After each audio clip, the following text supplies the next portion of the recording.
भाईचारगी के पर्व ईद के मौके पे दो पुराने मित्र मोहम्मद सुल्तान खान और बद्री सिंह जी मिले हैं आज। तो मैं जानना चाहूँगा कि आज से पहले पिछले वर्षों में आप दोनों का भाईचारा कैसा था, यहाँ का माहौल कैसा था? मैं ये हम कहना चाहते हैं कि दुर्गा पूजा जब ये किला में होता था उस समय महाराजा बहादुर श्री कामाख्या नारायण सिंह थे और वहीं दुर्गा पूजा हुआ करता था। लेकिन बाद में वह दुर्गा पूजा वहाँ से अलग होना शुरू हुआ और एक दुर्गा मंडप बनाया गया। माने ये कहिए कि उस समय जो अलग हुआ और दुर्गा पूजा की एक कमेटी बनी, सारे लोग कमेटी बनी और उसमें मज़े की बात ये है कि भारत के इतिहास में हम समझते हैं कि पहला नमूना पदमा गांव था, जो यहाँ सुल्तान खान मौजूद हैं, मेरे मित्र हैं, पुराने मित्र हैं और हम लोग बचपन का मित्र हैं। इनको दुर्गा पूजा का अध्यक्ष बनाया गया था। ये फक्र से हम मैं बोल रहे हैं। अच्छा, पदमा दुर्गा पूजा का अध्यक्ष इनको बनाया गया था? बिल्कुल, मतलब पूरा दुर्गा पूजा का कार्यभार जो है इनको दिया गया? हाँ, पूरा कई संबंधी जितना कहाँ से चंदा आएगा, कहाँ ये कलकत्ता से कौन कौन लोग हैं यहाँ के लोग कलकत्ता में, वहाँ से चंदा मंगवाना, ये एचीसी फिर रांची जितना लोग थे वहाँ से चंदा वसूलना, ये काम इन्होंने किया है। और दूसरी बात, अच्छा, कब का बात है ये? कब का बात है ये हम समझते हैं कि 65-66 का बात होगा। 65-66? हाँ, अब उम्र हो गया हम लोग को 80। तो उस समय राजा जी थे? राजा साहब थे? हाँ।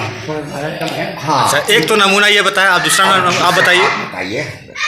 सबसे पहले मैं मीडिया के आए हुए हमारे घर पे मैं हार्दिक बधाई देता हूँ ईद के शुभ अवसर पर। और मैं ये कहना चाहता हूँ कि आज के दिन जो मिलने का और मिलाने का जो परंपरा चला रहा है वो आज भी हमारे घर से या और लोगों के घर से ये जारी है। एक बार ऐसा हुआ कि दुर्गा पूजा जब यहाँ मनाई जाती थी महाराजा कामाख्या नारायण सिंह के घर पे किला पे, तो एक कमेटी बनी और उसमें बोला गया कि हुजूर दुर्गा माता का मूर्ति जो है यहाँ पे विसर्जन ये कायम होना चाहिए, स्थापित होना चाहिए। तो महाराजा बहादुर ने कहा कि ठीक है, आप लोग जब तैयार हैं, गांव सर्व समिति से तैयार होता है तो दुर्गा माता का एक मूर्ति वहाँ पे मैंने स्थापित किया जाए। तो उसके लिए पदमा बाज़ार पर स्थापित किया गया, जिसमें हमारे बहुत पुराने श्री मथुरी सिंह जी मथुरी मिस्त्री के नागो ड्राइवर लड़का क्या नाम था वो, आपके बड़न रानीगंज या दुर्गापुर में वो रहते थे, दुर्गापुर में रहते थे, वो न्यामतपुर में रहते थे। उनके ज़रिए से ये दुर्गा पूजा का काम स्टार्ट किया गया और उन्होंने कहा कि मैं इसका स्थापना करता हूँ और दुर्गा पूजा मैं मनाऊँगा। तो इसी में दुर्गा पूजा के कमेटी बनी और बनने के बाद में यहाँ पे हमें सर्व समिति से अध्यक्ष बनाया गया। लोगों ने कहा कि सुल्तान खान को अध्यक्ष बनाया जाए। मैं उसको स्वीकार किया और मैं दुर्गा पूजा को बहुत संचालित रूप से चलाया।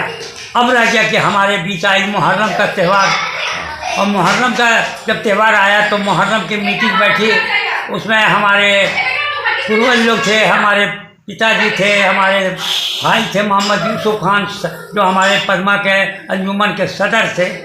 उन लोगों के बीच ये बात रखी गई कि आज पदमा में जो मुहर्रम का जुलूस निकलेगा उसमें हम लोगों को इसका दायित्व हम लोगों को देना नहीं है। तो उन्होंने कहा क्यों?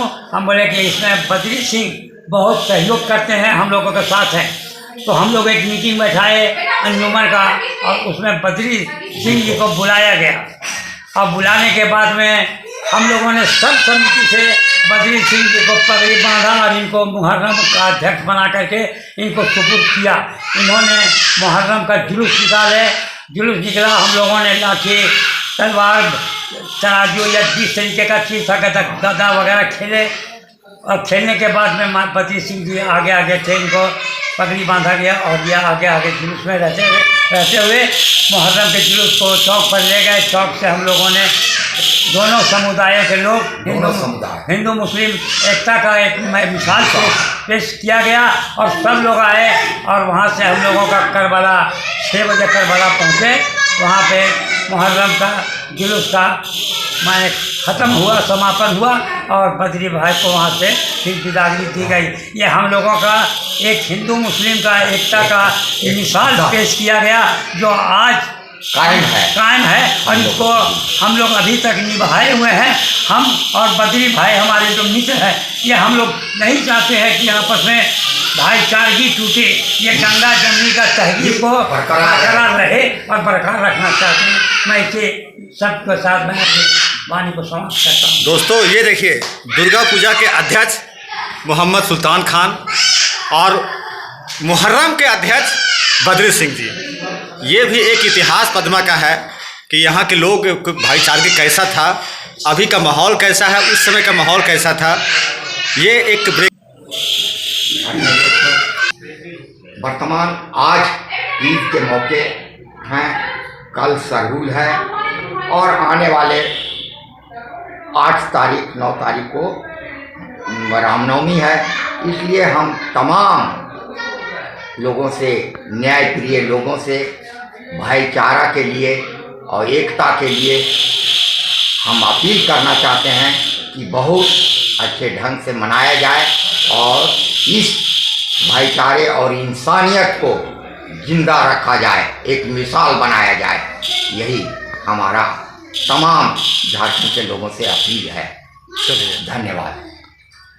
मैं ये बोलना चाहता हूँ कि रामनवमी में लोगों ने ये सोचते हैं अपने दिलों में कि ये मुसलमान हैं, इनसे क्या हो सकता है, लेकिन मैं ये वादा करता हूँ और समाज के अंदर चाहे हिंदू मुस्लिम एकता का मैं प्रतीक देता हूँ कि एक बार आज 2-3 साल पहले हमारी एक मीटिंग हुई थी। उसमें मनीष प्रसाद डीएसपी थे, बरही में हुआ करते थे। वो मीटिंग में आए और उनको हमारे बारे में लोगों ने बताया, तो उन्होंने हमें कहा कि आप सुल्तान साहब, ये जो जुलूस निकलेगी उसमें 3 दिन आपको रहना है और वो जुलूस में वीडियो रहेंगे, सीओ रहेंगे, प्रशासन रहेगी और आपको साथ साथ रहना होगा, रात दिन एक करके। तो मैंने उस जुलूस में 3 दिन में साथ दे करके जुलूस को मस्जिद के पास से पास कर करके अपने घर तक लाया और उसके बाद हमने दुर्गा पूजा का जहाँ पे लास्ट अंतिम होती है, वहाँ पे मैंने जाकर विसर्जन किया और छोड़ा। मनीष जी हमारे डीएसपी थे, उन्होंने मनीष जी ने कहा कि वाकई में इनका एक बहुत बड़ा सहयोग रहा है और ये हिंदू मुस्लिम का एकता बनाए हुए सुल्तान खान का बहुत बड़ा परंपरा से ये करते आ रहे थे और हमने इसको किया। एक बार लाठी में ऐसे ही मौका मिला था, झंडा उठाने की बारी आई थी रामनवमी में, लोगों ने लाठी के लोग हमें बुलाया और कहेंगे सुल्तान खान को बुलाया जाए, वो झंडा उठाएंगे, उसके बाद जुलूस निकलेगी। हमने लाठी में जा करके झंडा, रामनवमी का झंडा उठाया और वहाँ से जुलूस निकल के शांतिपूर्वक तरीके से दुर्गा स्थान तक चली गई। ये प्रतीक है हमारे रामनवमी का और इसी पर मैं अपनी चलिए ठीक वाणी को समाप्त देता हूँ।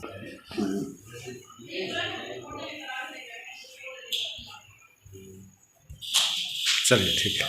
ब्रेकिंग न्यूज़ है पद्मा के लोगों के लिए, बहुत से युवा जानते भी नहीं होंगे कि दुर्गा पूजा का अध्यक्ष इनको बनाया गया था और मुहर्रम का अध्यक्ष इनको बनाया गया था।